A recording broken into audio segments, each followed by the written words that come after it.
Hello guys, welcome to Compete Minds. Today's question, until which year has PM Swanidhi scheme been extended by the Union Cabinet అంటున్నారు. మనం first abbreviation చూద్దామండి. PM స్వానిధిలో PM అంటే ప్రధానమంత్రి, A అంటే street, V అంటే vendors, A అంటే ఆత్మనిర్భర్ నిధి అని చెప్పేసి దీన్ని ministry of housing and urban affairs వాళ్ళు వచ్చేసి 2020 సంవత్సరంలో ఈ స్కీమ్ని లాంచ్ చేయడం అయితే జరిగింది. ఎవరి కోసం లాంచ్ చేశారు? కోవిడ్-19 టైంలో మాక్సిమం స్ట్రీట్ వెండర్స్ అనే వాళ్ళు సఫర్ అవ్వడం అయితే జరిగింది.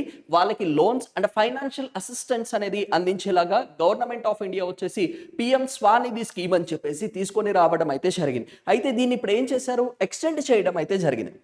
ఇప్పటి వరకు 2030 సంవత్సరం వరకు ఎక్స్టెండ్ చేయడం అయితే జరిగింది. దీనికి సంబంధించి క్యాబినెట్ అనేది 1.5 బెనిఫిషరీస్ అనే వాళ్ళకి క్రోర్స్ ఆఫ్ బెనిఫిషరీస్ కి ఈ స్కీమ్ అందేలాగా దీన్ని తీసుకొని వస్తున్నామని చెప్పేసి కూడా క్యాబినెట్ అనేది తెలపడం అయితే జరిగింది. అయితే 2028 అంటే మనకు వచ్చేసి రెండు స్కీమ్స్ అనేది 2028 వరకు ఎక్స్టెండ్ చేయడం అయితే జరిగింది. అందులో మనకి జల్ జీవన్ మిషన్ ఒకటి అండ్ ఫోర్టిఫైడ్ రైస్ అనేది కూడా మనకి 2028 వరకు వచ్చేసి ఎక్స్టెండ్ చేయడం అయితే జరిగింది. కోవిడ్ టైంలో వచ్చేసి మనకి 5 కేజెస్ ఆఫ్ రైస్ అనేది government of India central government అందించడం అయితే జరిగింది. ఆ స్కీమ్ పేరు ఏంటి అనేది మీరు కామెంట్ బాక్స్ లో పోస్ట్ చేయండి. Thank you.